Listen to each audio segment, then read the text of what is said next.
In juni 2021 begonnen 12 makers aan hun UC Masters traject van Emoves. In dit 2-jarig ontwikkeltraject krijgen makers uit de urban culture binnen de disciplines dans, muziek, spoken word en art financiële steun en coaching om hun maker- en ondernemerschap te ontwikkelen. Mijn naam is Iselle Classens, een van de coaches. In deze podcast praat ik met de makers over hun proces aan de hand van een werk dat ze binnen hun traject ontwikkeld hebben.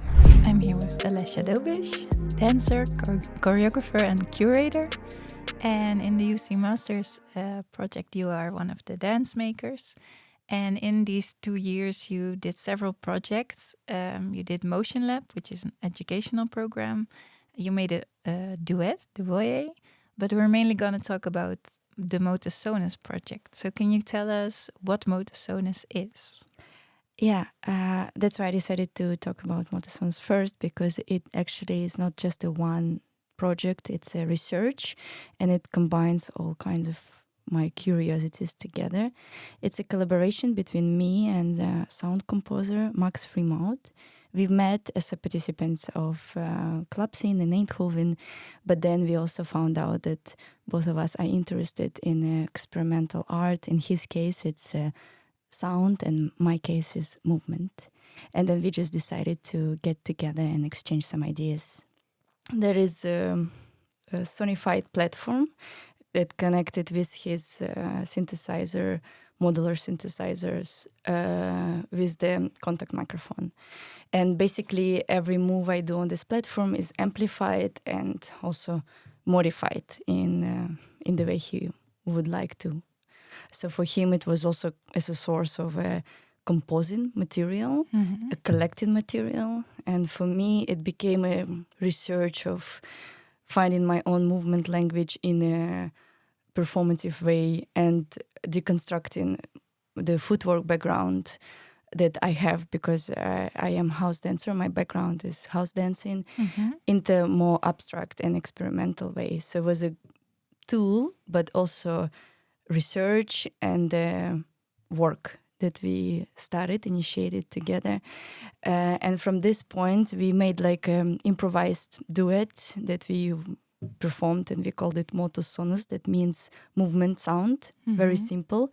And it's a foundation we start from, like this basic explorative of physicality of the sound and musicality of the movement. And then how did you start? Do you go into a studio together, and did he put down the platform and then you improvise, or do you have certain methods you work with? Yeah, we started simply, he just brought some contact microphones and we tried to attach them to my shoes, because also how he came up with this idea, he saw some videos of me dancing in the headphones in the room during the Corona lockdown, and then he could only hear the sound that my body produces, but I was still hearing some music inside my headphones. So that was how it started to develop into something different. And then he came up with the idea that we should do sort of a platform, and we made it a very, very simple, like a wooden platform that you can put in the car, in the back of the car, and we bring it to the presentation, to the performance room, and set it up very fast, and then we do an act. And then also what was interesting is that during the first performances, we actually, after our performance, we started to invite people to play around on this platform, to also explore just experience it. Just experience the sound of their movement in a bit of a amplified and different way. So we just had several sessions. We would improvise, and each of us would actually find certain codes and structures, but we decided not to set it up and really based on a full improvisation, because that's also a very interesting explorative moment of what is improvisation and how you compose or choreograph through improvisation, through interaction with the sound, and also how you can be in the moment and how you can respond to the moment simultaneously. So the performance is really different every time. Yeah. And I do have certain structures that I hold on So there is a bit of a dramaturgy in it, but because the way he responds and the way synthesizer, like external material, responds to it, every time is different, and I don't want to lie to myself if I don't feel like right now that this is the right movement to do, or right way to react, or right way to feel about certain sound. I wouldn't force it, so I would shift it to a different journey, and that's how we perform with it. But that's not the way you work every time, right? Because you also have a choreographed duet. Yeah. Yeah. So this is also something you like as a maker To set these two, to set it and to improvise. Yeah. And I like the play between these two. In the case with Max, the improvisation works the best, but when you choreograph the piece where you present in front of the people in a more theater-related environment, then it's of course better to set things, but we also keep lots of loose moments where we can explore ourselves inside of them and find every time new meanings in them. And also from Modus Sonus, I wanted to tell that I decided to develop further on those ideas that I was discovering on the platform. And I invited, as a research, part of the research, I invited some house dancers, people with the similar background, movement background as me, to join this research. And I would basically take those ideas I discovered on the platform and just put it outside, without platform, without amplifications, but also a lot about details and listening of what sound your body produces and how you can create certain textures and respond with your upper body and those connections between floor, legs and body. And then from that, it went into like my choreographic research, basically, where I bring these ideas outside of my body and apply it to other people's body. And we had several Modus Sonus projects where we would also invite external people, and I would choreograph some moments in improvisation, and also just invite external acts, like people who just do their own things that I'm admiring, or we have a similar approach to the art, or people have similar background of this, having like coming from a urban or hip hop or club styles, but developing and transforming their artistry to and being influenced by art, visual art, performance art, and transforming it into something very unique and special. And that all kind of I try to mix it all together in the Modus Sonus performance. So this is really an ongoing a thing and developing differently each time you do this project, right? Yeah. And that's what makes me excited, because it's not just a piece that you make and set it up. Even with the duet that we are making, that I just premiered recently, Dvoje, we also try to, right now we're going to play in different locations, and we're going to change it based on the locations and based on the what's the festival, what's the form of it. And then I think what excites me the most. Because both things, Modus Sonus and the duet, you often place outside of a theater, right? So for Modus Sonus, you've chosen art spaces a lot. Can you tell us why you choose these locations instead of the theater? Yeah, I think I never been admired by theater. I never studied theater, performance, dance. It never been my surrounding. So I was kind of like, I just had no choice, because everyone who does performance dance, they basically do it in the theater. But when I arrived to the theater, I felt very uncomfortable with all these heavy curtains, heavy metallic structures of light, and all of this idea that theater has to transform, like create a world, like elusive world that audience are invited, but even so they are sitting far away, and there is definitely a force wall between performers. And so all of this I was questioning. I was just trying to adjust to it, but never felt comfortable until I decided, like, okay, maybe I just should try something else. It never been part of my research, theater, or perform. Like, I came from the battle scene or from the clubs, it's a different. So why should I force myself? Maybe I can just try alternative ways. Mm-hmm. And then for Motosonis, now you invite a lot of other people. How do you then work with these other people to still make it your artistic product or vision? Yeah, maybe first of all, like people whom I invite, they already, I feel very much connected the way what they do, and also the Motosonis looks like a series of sketches, and then I also suggest some ideas to those people, so they have to adjust a bit their works towards one vision, and Max designs all the sound throughout the whole performance, so it's already different and feels more coherent.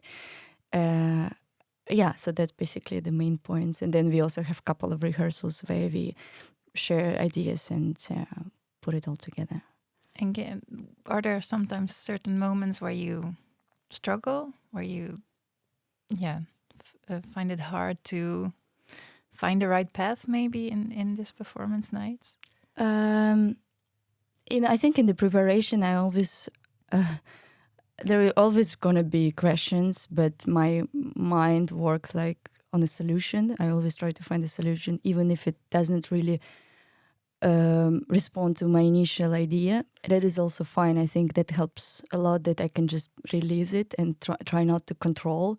And what I feel like at one point I just give up and then just let this idea happens as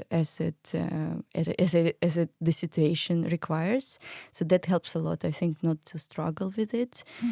But I mostly struggle after, I think, after the presentation, and somehow I really have a hard time to celebrate it.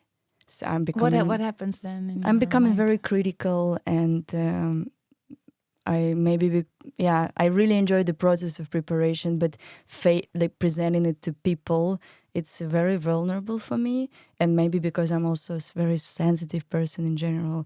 And after the presentation, I always have like some hard days and moments just to get back to myself. It feels like I was naked, in front of other people. And you have to have a strong core to be able to deal with it. And sometimes I have problems with it. And what is your way of dealing with it? Have you found some way of coming out of these darker days? I think I do allow myself a couple of days like this, but it also drags more darkness from it. So it's about the balance. I guess therapy. And also I'm trying to tune in back to what actually I like to do. I like to go back to practice. I like to continue researching and reading and finding more information. I'm excited about it. I'm excited thinking about next steps and projects.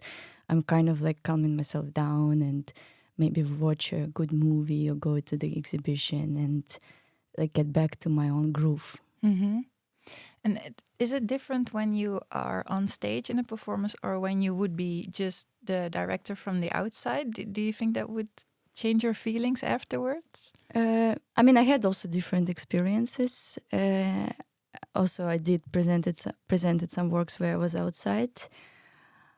I think that was actually a bit more easier because you can see a bit more objectively what's happening, if it's working or not, and you see it from outside, and it kind of becomes less personal because you're not there on the stage falling and sweating and breathing and looking in the eyes of the audience. I guess that's probably the one that really like very vulnerable moment for me to deal with. But do you also enjoy it in the moment, the performance? Oh, totally. Yeah, I do enjoy. Yeah. And I feel like I'm addicted to this. I need it, but it's more like thoughts after. It's like a drug then when you have a calm down. Yeah, probably. Yeah. Dopamine drops. Yeah. And what are some moments, really special moments in your process that you remember, like that you felt really good about it or like something clicked, like, this is... Yeah, all the ideas that comes together, and I love working in a team of people I am inspired by. So I just like looking at them, finding solutions and just like having those ideas, insights, like, oh, should we try this one? And then you have this feeling like, yeah, this is the right way.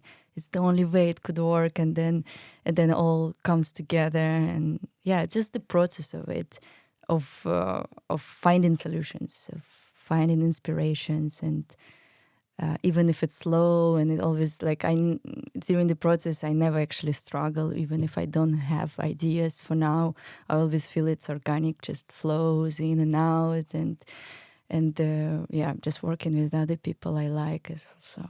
I'm super happy to have a dinner after that and share everyone's thoughts about it.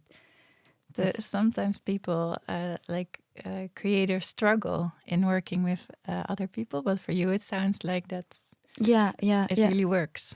Yeah, I guess that's why what I say, that I can actually easily give up my initial thoughts. I don't want to control it over. Mm-hmm. And that's something I also found out recently through those processes, that it kind of gets very easy for me.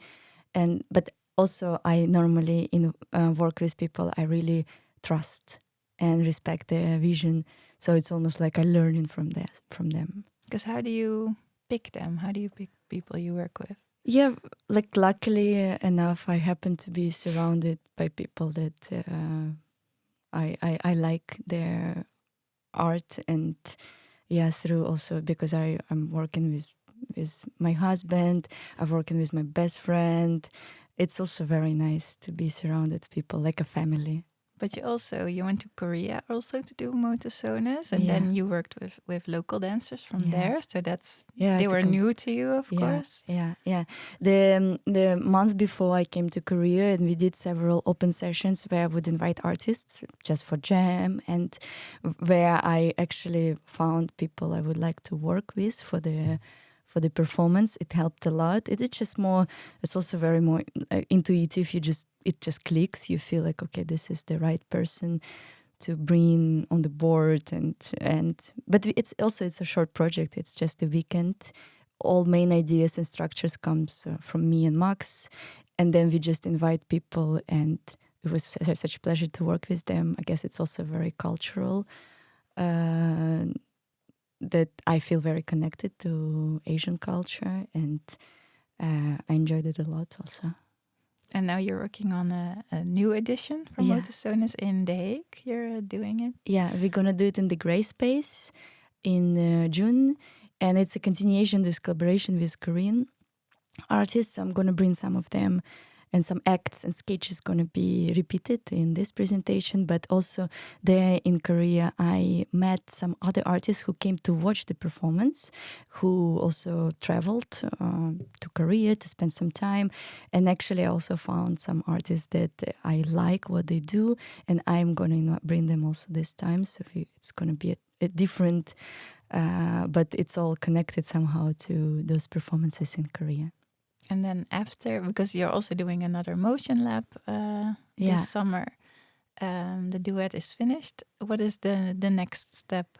Yeah, we're still going to perform this duet in different places, and we also would like to adjust a bit our choreography inside of it to the places. That's also exciting.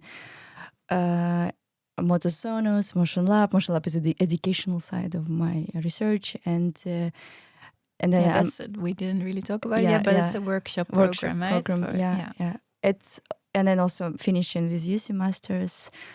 Actually strange, but all of the things going to happen right now, like towards the end of this UC Masters program. Yeah. And after that, there is a bit of a void. And a void you're looking forward to, or a bit scared? It's always like this. I notice it's like it always, you have some plans for the closest 6-7 months, but then further on things come in your way. I think I would like to because I'm gonna go to Japan, I would like to actually develop this idea of international collaborations of motozones performances, and maybe find opportunity to go to Japan and do the same in Japan with Japanese artists, and then bring them back. that's all like fantasies, and also choreographing some other works, and starting the stichting with my husband so we can have an independent voice in the scene, and start already working, doing things together. Okay, good luck. And just enjoying life. Okay, thanks. Yes, thanks a lot.